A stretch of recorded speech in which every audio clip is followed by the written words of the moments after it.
afternoon. This is Kevin Jaskaliak with Two Guys Talking AI. And as always, I am joined by my good friend and CEO of Unisense Tech, Bharat Vijay. How are you doing today, Bharat? Doing great, Kevin.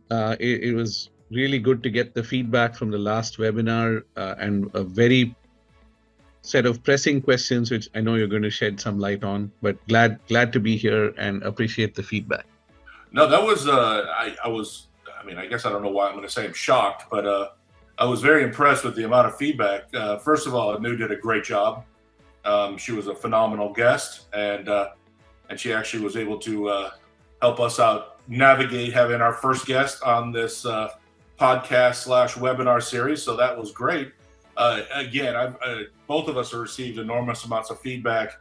I thought one unique comment that we received was, I get it. I don't really understand. I'm not a logistics person, but I understand fashion. And so they were able to understand the idea of how AI is affecting fashion. And, sometimes when we put our kind of geek hat on, this all makes sense to us. When we talk about workflow or automatic checkout and those type of things, or inventory management, it all makes sense. But when you think about someone who's kind of learning about AI, that does, I just tune out. But when we talk about fashion and even down to something that's as basic as kind of the virtual try-on or, process, I received more feedback on that, is that really happening? How does it work? What stores do it? And so I thought that was pretty amazing. But what was really interesting about last podcast, which I really don't understand why we got these questions, because we didn't really talk about it at all. We talked about, AI affecting the fashion industry from design to all of those type of things. But, we received between 5 and 10 questions about, will AI replace my job? And it was ironic because I was watching the news, and all over the news is talking about how AI has the opportunity to replace jobs now. And I think what it is, it's striking a nerve, right? You go to work and you realize you want me to adopt AI, but all I'm really doing is I'm training the person who's going to replace me. And the worst part is I can't beat this replacement, because no matter how smart I am, they'll become smarter. And no matter how much I learn, there's always going to be more data that AI can process. So what I really want to do is I think we're going to kind of ad lib this one, Bharat, if you're okay with it. And, normally I have 4 or 5 questions I'd like to ask, but, I think we're just going to open it up in more of like, I call it our lunch discussions of, what do you think? Do you think, let's take it from the classic 100,000 foot, we'll take it to 50, and then we'll take it to 10,000. But from this 100,000 foot snapshot, will AI today replace jobs? And if so, what industries do you see kind of the immediate effect? Yeah, I think it's a great question. It's a very tough question, and the answer, I think, lies or parts of the answer lie with people in so many different domains, right from people that establish policy, to the inventors of AI, to the users of AI, to the market. But I'm going to, as we normally do, just share my 2 cents. So I think the first thing is that, yes, let's start with the sort of the more difficult question, which is, are their jobs likely to decline? And I think the answer is yes. I think Andrew Ng put it very beautifully. He said, AI is not really automating jobs, it's automating tasks. And many businesses see a task as a job, so those jobs are likely to decline. So for example, data entry, there's a lot of automation that AI is just capable of understanding, processing natural language, and can automate data entry tasks. The second one is telemarketing. AI chatbots, virtual assistants, becoming hugely sophisticated. So, they can do a lot of things without human intervention. Earlier, we had to call the IVR lines, and then the chatbot could never really understand. If you go off script, it's going to come back to the same thing. But here, the AI can actually work with you. The third is bookkeeping and accounting, it's not all the jobs are going to disappear. There is some amount of the tasks are going to get automated. Even in the assembly line, especially with robotics, some amount of manufacturing, will get, those tasks will get automated. Stuff like proofreading, automated checkout, and we already talked about basic customer support. I think these are some jobs that are likely to get tasks that are likely to get automated, and the industry perceives the job and the task to be synonymous. Now, there's also a set of jobs that are likely to grow. For example, really what are the ethics of bringing AI into something? What's the policy? How does a company implement it? How does a group practice implement it? How do we implement it as a society? That's one big thing. Definitely, machine learning is going to increase. And Kevin, I just want to share a small thing, that I've seen. People that don't know programming today are able to program with AI. People that know a bit of programming are becoming good programmers. And people that are great programmers are simply becoming exceptional. They're solving problems that were not within their grasp at all. I remember I saw many problems that have been not unsolved for more than 50 years are just falling. They're just getting solved. So there's definitely some things happening in the technical area. Safety engineers, is the AI safe? The AI thinks from a very different paradigm, but is it actually safe? Is If you search for a health related question, it's going to collate the whole internet. It is a better Google. It's going to collate the whole internet and give you back that information. And is that safe or not? Um, but I'll tell you one thing, right? AI will not replace the human being everywhere, but a human being like a healthcare person or an education specialist or a maintenance specialist will definitely replace somebody not on a AI. And the one other area it's going to come dramatically change and create so many jobs is in creativity and design. Today, for me to iterate through 100 designs, I can do it in a day. I'm not even a design person, but I can get 100 designs and then I can pick and navigate. And people that take this AI and integrate it into day-to-day life are going to make a big difference. Recently, I was approached by somebody who was creating jobs in the lower economic sectors, and they were there was a brainstorming discussion on how, what can we do with jobs, with the creation of jobs there. And I think when you integrate AI into the business process, the the workflows and just how you leverage it, there's going to be tons of jobs created there.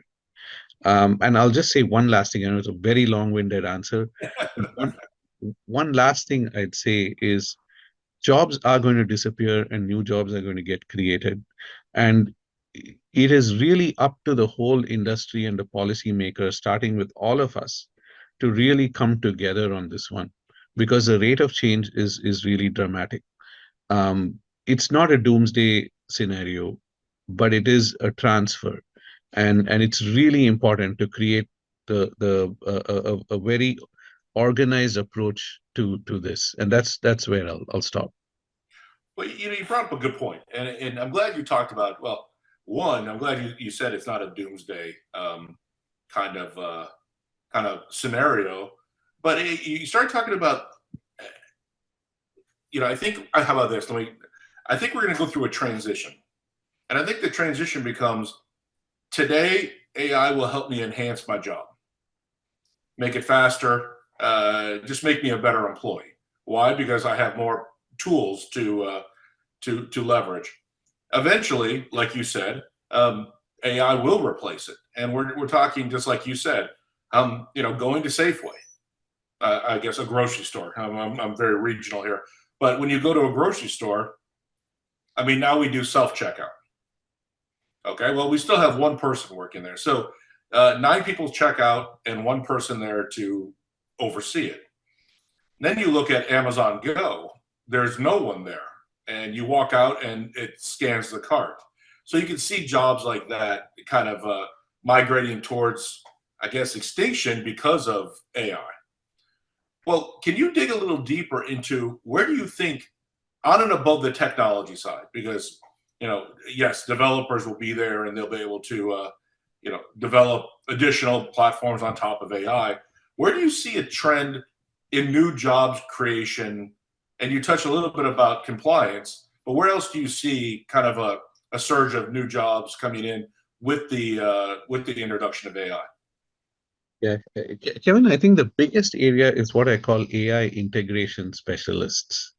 And while I'm using the word specialist, I think it's going to integrate into everything, right from accounting and bookkeeping all the way to, shop floor quality for maintenance, uh, to almost every walk of life. Um, and it's not, you can't just leave it to the AI because there's going to be so many different AI solutions out there. And then implementation of those solutions. I'll give you an example of what we've done with Unisense. So if you recall in the previous age of personalization for e-commerce, the AI wanted to completely take over the recommendation of products to customers.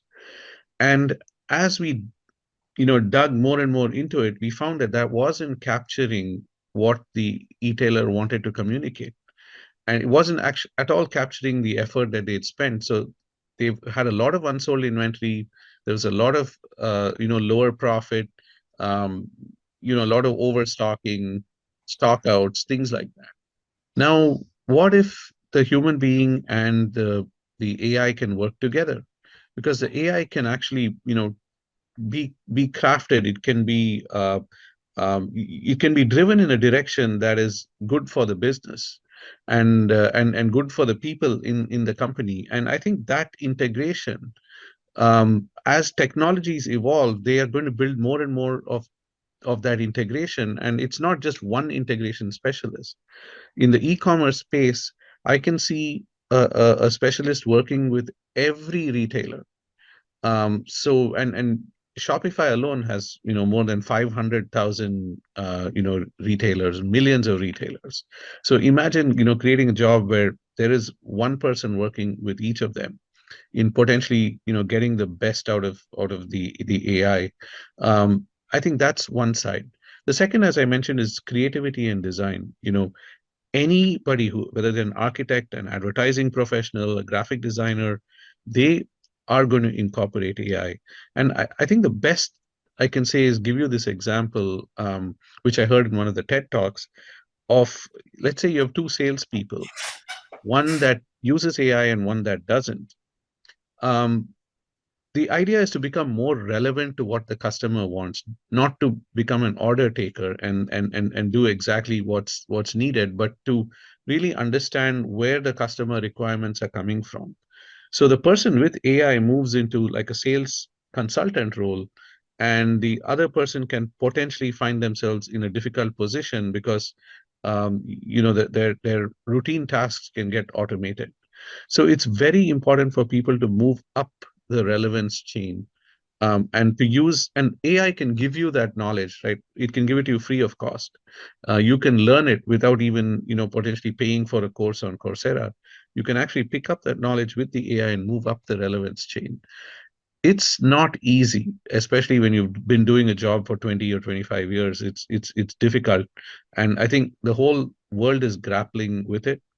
That's why I think a collective effort is needed. I think business is already finding its way of creating more courses and training and things like that. But I'm not yet seeing the policymakers come together in a concerted way. So Brian brought up a great point, and it's another great example that if I can take 5 minutes, I'll share with you. Is that I have a dear friend of mine who's a designer, phenomenal designer, and she uses AI constantly now. And I'm blown away because something as simple as a headshot. I'm looking at you on screen right now, and you have a gray sweatshirt on. Before, if I wanted to see you in a sports coat and tie, you have to go change. I take another photo. If I want to see you in a t-shirt with our branded name on it, you have to change again. AI allows us to change clothes, put a different backdrop. Right now, you have the yellow wall behind you. It could be our corporate office in San Francisco you're sitting in. So it's really amazing. But I think the amazing part about it is, yes, AI has really immersed itself into the design world, but there's still this bridge between when she talks to a client. Really, what are you looking for, Barat? What is the feeling? What AI can't read that. So she uses AI as an enhancement, which makes her a 10 times better designer than she ever was, which is scary because she was a phenomenal designer or is a phenomenal designer. But with the tools of AI, she becomes quicker. So the product goes to market a lot quicker. And just the quality of work comes out higher. And it's not because she didn't know how to do it, it's just resources. But there's that bridge where will she be replaced? Maybe in 15 years, she will be replaced by a robot that you just say whatever. But at this point, there still is that interaction between the client and her. What are you looking for? What's the feeling? How about this? How about what does your board think? What do the executives want? Those kind of things, you still have that human interaction. So you can see where that works together. So I think that's a great example of you are not replacing the job, truly enhancing it, making it better. And a big kicker is you go to market a lot faster, which you shorten that gap. One, you're able to test the campaign quicker, and also you're able to see results a lot faster. So I think that's a really interesting point you brought up.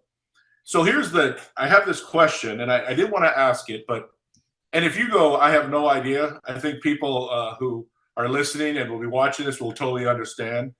But where do you see AI impacting salaries? So, okay, so I used to have 20 people checking people out at a store. Now I'm down to 4. But what does that do for the person who is one of the 4? Do you see AI? And again, this is a question that literally just I was thinking about, and normally I have enough to add, and I put a little. So I really don't know the answer to it, and so I thought I'd throw it to you, being an expert in the space. Do you see AI negatively or positively affecting salaries in all, I guess, all industries that AI are going to touch or he's going to touch? Yeah, that's a fabulous question. So Kevin, let me be upfront. I don't have a crystal ball on this, and I think there's some incredible minds that will address this problem. The way I think what I've seen is at the end of the day, any wave that comes becomes in high demand and has high salaries associated with that wave, whether it was like a technology wave, or even the gold rush. There's always been a wave where the money came with it, and then those skills get commoditized and then reach a steady state, and then sometimes even get they drop. I think this is we're going to see that with all the AI related roles.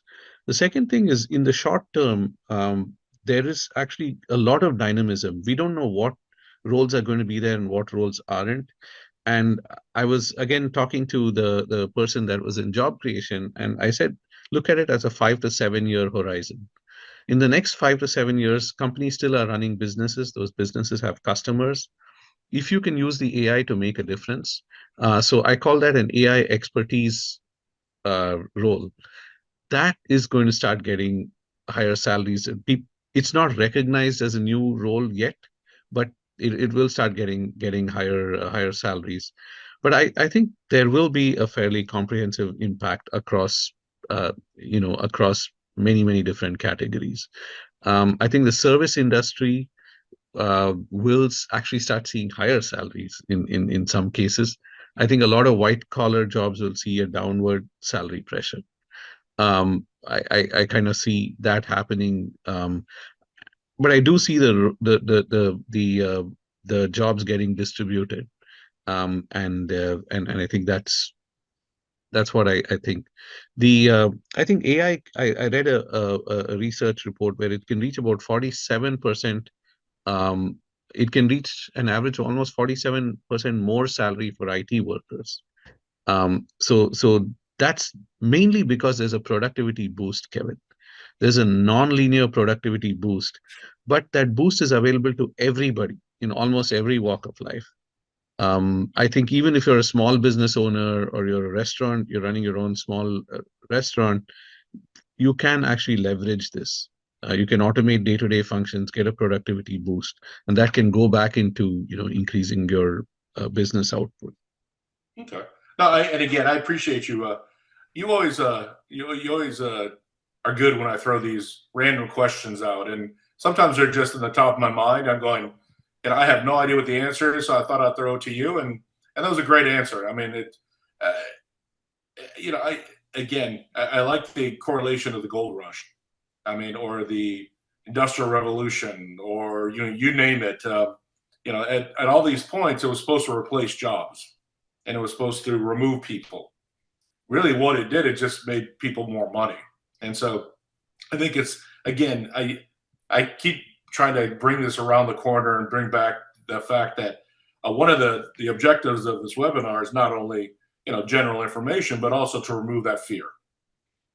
Because again, just for fun, just watch 4 days of news in the morning, and you'll think that we're going to be from cars to this to that, we're being replaced.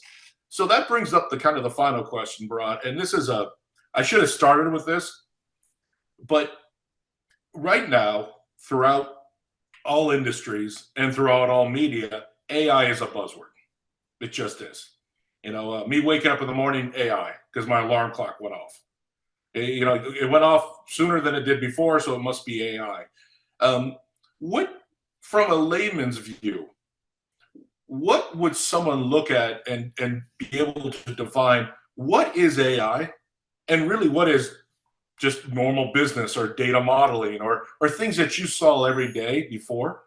But what I did is I realized if I stick a big sticker on it saying powered by AI, people will like it more. I make more money. I can charge more. So as a consumer or just a general enthusiast in the technology space, how do you define the difference between AI and everything else? Mhm. So the definition of AI, Kevin, at least the way I understand it, is for the machine to perform tasks that typically require human intelligence. Um, but it's really not. It can be almost anything that includes reasoning, learning, problem solving, perception. Um, but it actually doesn't. It doesn't go out and do everything because there's only so many resources at the end of the day. So the in day to day, everyone has a cell phone. Almost people have a cell phone, and if you look at the voice assistant like Siri or Alexa, these, and even if you watch something like Netflix, a lot of the which movie to watch, or the way they understand your voice, a lot of that is AI. In fact, today a lot of the toll, when you drive your car through a toll camera, the cameras are taking a photograph and then using AI to recognize your license plate. And they've simplified a task that would had so much error potentially. They're even able to look inside the car and see if there's two or three people in it, and if it is following the carpool norms. So there's AI is able to do a lot of these things. It biometric scanning, where fingerprint recognition, all that's been AI for a pretty long time. The newer things that we'll start seeing, one is obviously we all use tools like products like Spotify. So it starts learning your preference and slowly starts suggesting songs you might like. That's one common example.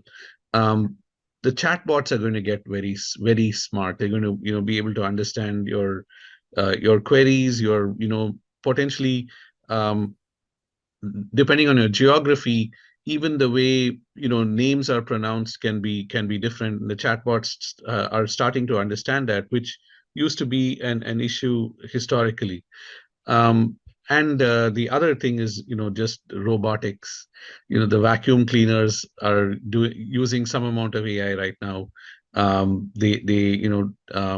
The cars a lot of new cars have AI when when they do object detection and they start beeping just before you hit something. All that is AI.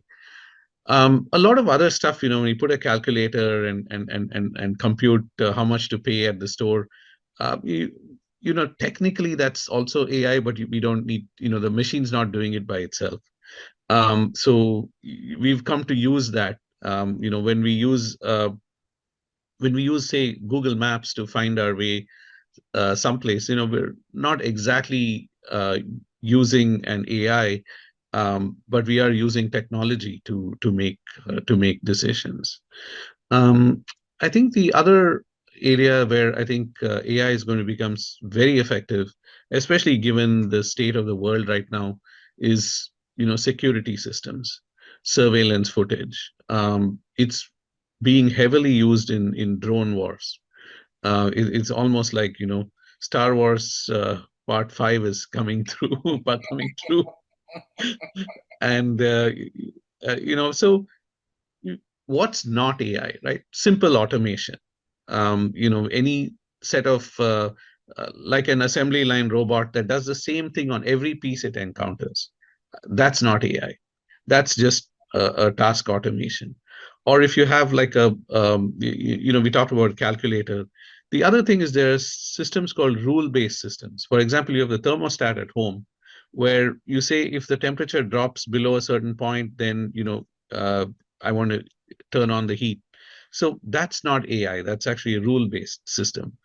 And there's also like a little more complicated example is statistics and data analysis tools, which they learn from the data, but you can't technically call them AI. So if you want to look at, say, health data in a particular city and say, there's been an outbreak of say measles, that's not AI. It's more statistics. So AI implies autonomy or learning or intelligence. It mimics cognitive functions. But in passing, I'll tell you one thing I've realized, Kevin. There is a finite amount of resources to solve anything. And at the end of the day, the AI will solve the things that, quote unquote, make the most money. And that's 3 or 4% of the things that, you know, that we work with on a day-to-day basis. It's always been that. And um, so I think that will continue to happen. And the long tail of problems that every human being has is still going to be there. We're still, when a near or dear one has a disease like cancer, we still have to go and do all the groundwork. Even today, there's so much information available in Google and on Mayo and WebMD and places like that.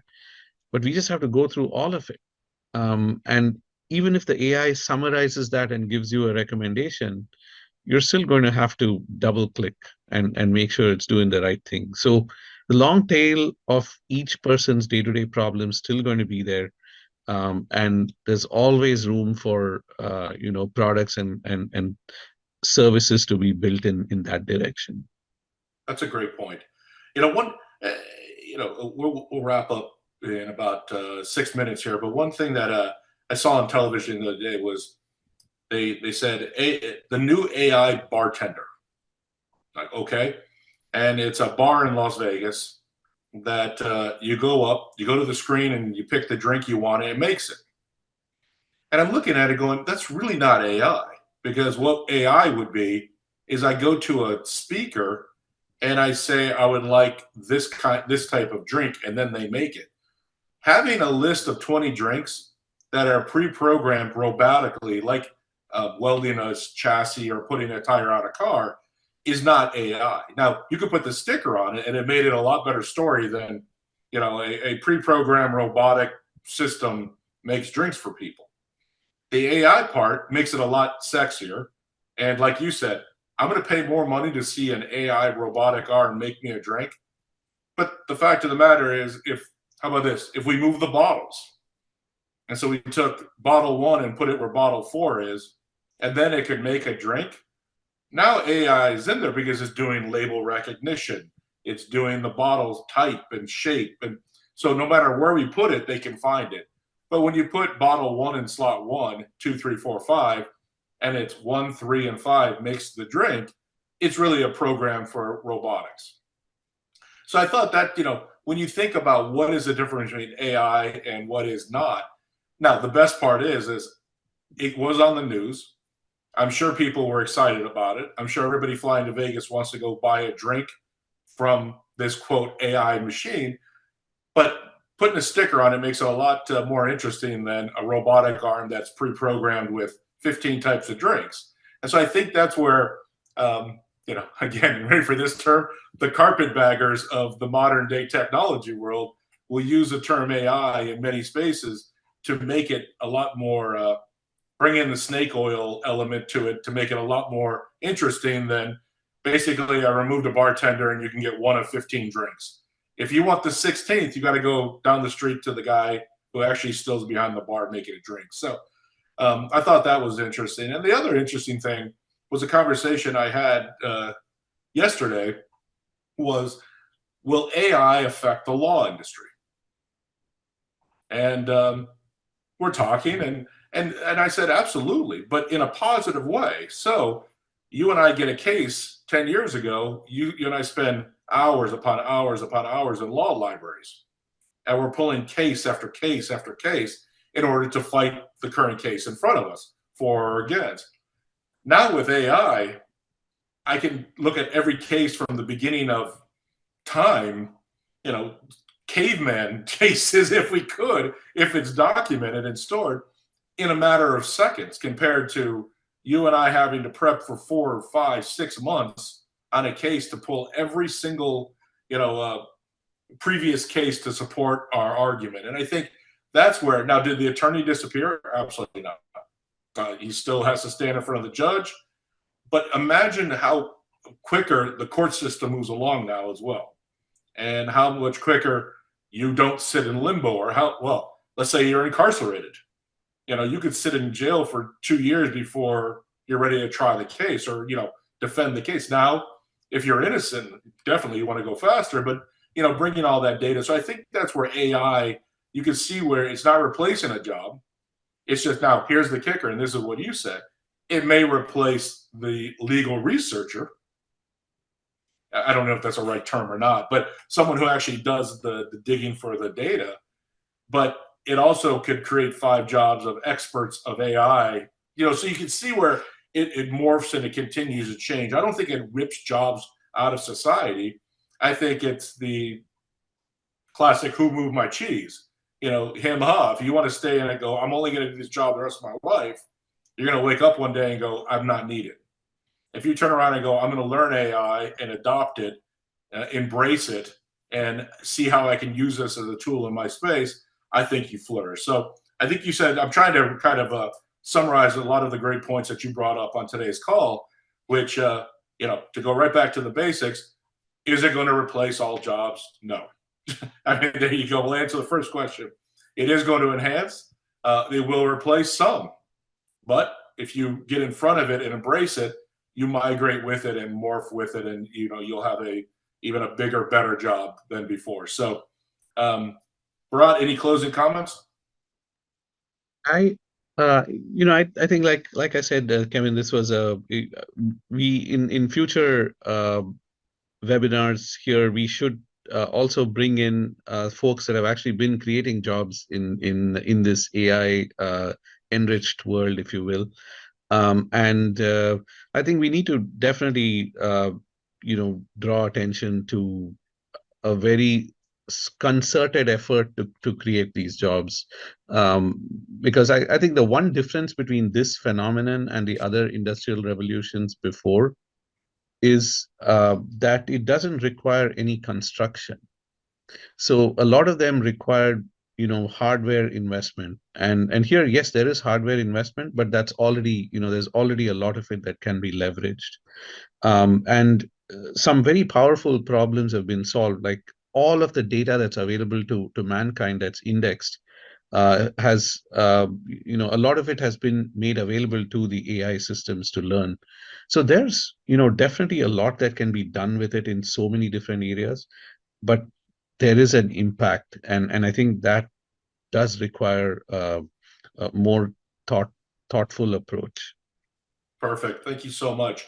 So, Bharat, a little bit of admin work. I did receive a couple comments on. I thought we were going to hear about the retail grocery space. So, what I want to do is bring it up on the close here. We still have it in the queue. We're just trying to work out the logistics. One thing that Bharat talked about, which we're really excited in and knew was kind of the pioneer on this, is that bringing guests in. And we saw a lot of huge positive feedback on that. So what we want to do is start to bring in guests. But when we bring in guests, we have a third variable for timing, schedules, people's lives, travel, weather, you name it. And so bear with us. We're always going to be fluid on this. And also when topics pop up such as this, that both Bharat and I feel that we want to address, we're gonna bring it up, and then we'll get back on the schedule. So be for sure to follow us on Podbean. We're also on iHeart. We will soon be up on Apple. And again, we always love your feedback and comment. Thank you again, Bharat. This was very informative, and I appreciate you always taking the out of left field questions and not just throwing them right back at me. So I definitely appreciate it. Thanks again, Kevin. Thanks for facilitating. Absolutely. Great questions. Have a great day.